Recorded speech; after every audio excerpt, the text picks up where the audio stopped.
नमस्कार दोस्तों, आज कहानी उस केस की है जिसने देश की सबसे बड़ी जांच एजेंसी सीबीआई को हिलाकर रख दिया था। कहानी है राजस्थान के गोल्डन सिटी जैसलमेर की। ये बात है साल 2024 की। शहर से थोड़ा दूर एक हेरिटेज होटल सूर्य महल, बाहर से जितना शानदार अंदर उतना ही रहस्यमय। रात के 2 बजे थे, चारों तरफ सन्नाटा।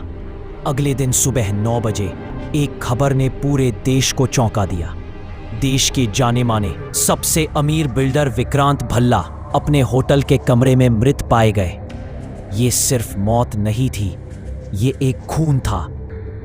विक्रांत भल्ला का कत्ल, वो आदमी जिसकी पहुंच दिल्ली से लेकर दुबई तक थी, जिसकी एक डील पर हजारों करोड़ों का दाम लगता था, अब उसकी लाश अपने ही आलीशान कमरे में एक बंद कमरे के अंदर। स्थानीय पुलिस पहुंची। कमरे का दरवाजा अंदर से बंद था, खिड़की भी अंदर से लॉक। कोई जबरदस्ती घुसने का निशान नहीं। ये था बंद कमरे का रहस्य। पुलिस के हाथ पांव फूल गए। ये आम मर्डर नहीं था। कुछ ही घंटों में गृह मंत्रालय का सीधा आदेश आया। केस अब सीबीआई को सौंपा जा रहा है। केस की जांच के लिए दिल्ली से एक स्पेशल टीम जैसलमेर भेजी गई। टीम को लीड कर रहे थे एसपी विक्रम राठौड़। विक्रम राठौड़, जिनकी पहचान थी सीधा निशाना। वो चीजों को घुमाते नहीं, सीधा अपराधी की गर्दन पकड़ते थे। उनके साथ थे इंस्पेक्टर नेहा शर्मा, जो अपनी साइबर और फॉरेंसिक समझ के लिए मशहूर थीं। विक्रम राठौड़, ये आम कत्ल नहीं लग रहा। लोकल पुलिस ने सुसाइड की फाइल बनाने की तैयारी कर ली थी, लेकिन ये साफ साफ मर्डर है। देखो, भल्ला की गर्दन पर जो कट है वो किसी प्रोफेशनल का काम है। नेहा शर्मा सर, सबसे बड़ी पहेली दरवाजा और खिड़की है, दोनों अंदर से बंद थे। ये कैसे हुआ? क्या कोई तीसरा आदमी हवा में गायब हो गया? विक्रम राठौड़ गायब नहीं हुआ। नेहा, उसने हमें माया जाल में फंसाने की कोशिश की है। अब हमें उस माया जाल के तार ढूंढने होंगे। पहला सवाल, कमरे में कोई दूसरा रास्ता? नहीं। दूसरा सवाल, कमरे की चाबी विक्रांत की जेब में मिली। तीसरा सवाल, फॉरेंसिक सबूत। कमरे से सिर्फ एक अनजान परफ्यूम की हल्की खुशबू और एक बाल मिला। पहेली के 3 किरदार विक्रम राठौड़ ने अपनी केस डायरी खोली। विक्रांत भल्ला की जिंदगी एक खुली किताब थी, लेकिन उसमें पन्ने बहुत सारे थे। 3 नाम सबसे पहले सामने आए। मीनाक्षी भल्ला, पत्नी, एक खूबसूरत शांत महिला, लेकिन शादी में सब ठीक नहीं था। उन्हें प्रॉपर्टी में हिस्सा चाहिए था। समीर व्यास, व्यावसायिक प्रतिद्वंद्वी, एक और बिल्डर जिसकी एक बड़ी डील विक्रांत ने ऐन मौके पर छीन ली थी। समीर खुलेआम विक्रांत को धमकी दे चुका था। प्रीति देसाई, पूर्व सेक्रेटरी। कहा जाता है कि विक्रांत के साथ उसके कुछ खास रिश्ते थे जो हाल ही में बहुत खराब हो गए थे। प्रीति को नौकरी से निकाल दिया गया था, वो भी बिना कोई पैसा दिए। सीबीआई ने सबसे पहले टेक्नोलॉजी का इस्तेमाल किया। होटल के सभी सीसीटीवी फुटेज खंगाले गए। उसके बाद कोई अंदर नहीं आया। कोई नहीं। विक्रम राठौड़, इसका मतलब यह है कि कातिल पहले से कमरे में मौजूद था। फिर यह कैसे हो सकता है? यहीं पर सीबीआई ने अपना शैडो इन्वेस्टिगेशन शुरू किया। उन्होंने कमरे में मिली हर छोटी छोटी चीज पर ध्यान दिया। परफ्यूम और बाल का connection. Vikram Rathore, forensic lab में उस अनजान परफ्यूम को पहचानो, उस बाल का डीएनए टेस्ट।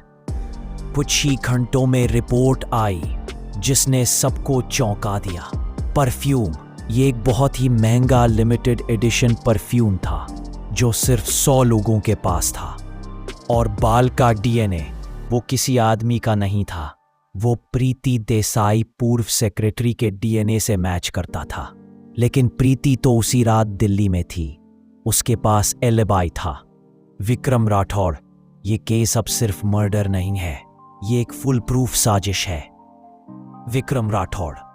मिस्टर भल्ला के कमरे में आपका बाल क्या कर रहा था? प्रीति देसाई।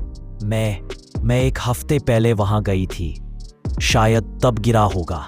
विक्रम राठौड़। और ये परफ्यूम की बोतल दिखाते हैं, ये सिर्फ 100 लोगों के पास है। प्रीति देसाई। मैं नहीं जानती। विक्रम राठौड़। आप झूठ बोल रही हैं। सीसीटीवी फुटेज में हमने देखा आप जैसलमेर एयरपोर्ट से निकलती दिख रही हैं। उसी रात आपने प्लेन से दिल्ली जाने का टिकट कटाया, लेकिन आप दिल्ली नहीं गईं। आपने अपना फोन स्विच ऑफ कर दिया ताकि लोकेशन दिल्ली की बताए। यहीं पर प्रीति टूट गई, लेकिन उसने जो बताया वो और भी हैरान कर देने वाला था। प्रीति देसाई। मैंने कत्ल नहीं किया, मैं बस उनसे मिलने गई थी। वो मुझे ब्लैकमेल कर रहे थे। असली कातिल एक आसान कनेक्शन। विक्रम राठौड़ को पता था कि प्रीति सिर्फ एक मोहरा है। असली कातिल कोई और है जो अब भी आजाद घूम रहा है। विक्रम ने वापस फॉरेंसिक रिपोर्ट देखी। प्रोफेशनल कट, बंद कमरा और परफ्यूम। विक्रम राठौड़। अचानक, नेहा, उस परफ्यूम की लिस्ट निकालो। उन 100 लोगों में भल्ला की पत्नी मीनाक्षी भल्ला का नाम कहाँ है? नेहा शर्मा। लिस्ट देखकर यहां है सर, मीनाक्षी भल्ला। विक्रम राठौड़। कातिल कोई बाहर का आदमी नहीं था, कातिल वही था जिस पर शक करना सबसे मुश्किल था। पत्नी। विक्रम राठौड़। मीनाक्षी जी आपने कत्ल किया है। मीनाक्षी भल्ला। शांत मगर आंखें सख्त। आप क्या बकवास कर रहे हैं? विक्रम राठौड़। हमें पता चला कि विक्रांत आपको प्रॉपर्टी में 1 रुपया भी नहीं देना चाहते थे और आपके पास एक सीक्रेट लॉक पिकिंग, ताला खोलने की हॉबी थी। विक्रम राठौड़। आगे बढ़कर बंद कमरे का रहस्य। कोई जादू नहीं था मीनाक्षी जी। आप कत्ल से पहले कमरे में गई थी। आपके परफ्यूम की खुशबू और बाल। आपने विक्रांत का कत्ल किया जब वो सो रहा था। कत्ल के बाद आप कमरे से बाहर निकल गईं, लेकिन निकलने से पहले आपने दरवाजे को बाहर से एक खास तरीके से लॉक किया।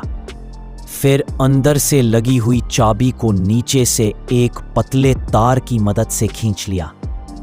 बाहर से आपने दूसरी डुप्लीकेट चाबी से अंदर की चाबी को घुमाकर लॉक कर दिया, जिससे बाहर से देखने पर लगा कि चाबी अंदर से लगी है। फिर आपने दरवाजा बंद किया और चाबी को जमीन पर गिरा दिया। ये एक अद्वितीय तरीका था जिसे सीबीआई ने अपनी जांच के दौरान एक किताब में पढ़ा था।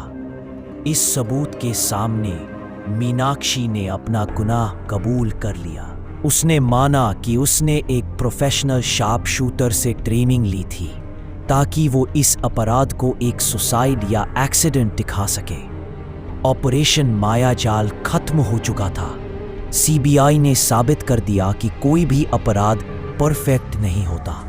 कातिल चाहे कितनी भी बड़ी साजिश रच ले, सीबीआई की पैनी नजर और साइंस फॉरेंसिक का इस्तेमाल हर बार सच को बाहर ले ही आता है। ये थी उस केस की कहानी जिसमें एक लालची पत्नी ने अपनी बुद्धि और रुपए का इस्तेमाल करके एक ऐसा कत्ल रचा जिसे सुलझाना नामुमकिन था, लेकिन कानून की आंख से कुछ भी छिप नहीं सकता। दोस्तों, आपको ये सीबीआई थ्रिलर कैसी लगी? अगर आपको सीबीआई की जांच का तरीका पसंद आया तो लाइक करें। ऐसे और रियल लाइफ थ्रिलर देखने के लिए सब्सक्राइब करें और नीचे कमेंट करके बताएं कि अगला केस आप किस चीज़ पर देखना चाहेंगे। धन्यवाद। मिलते हैं अगले वीडियो में।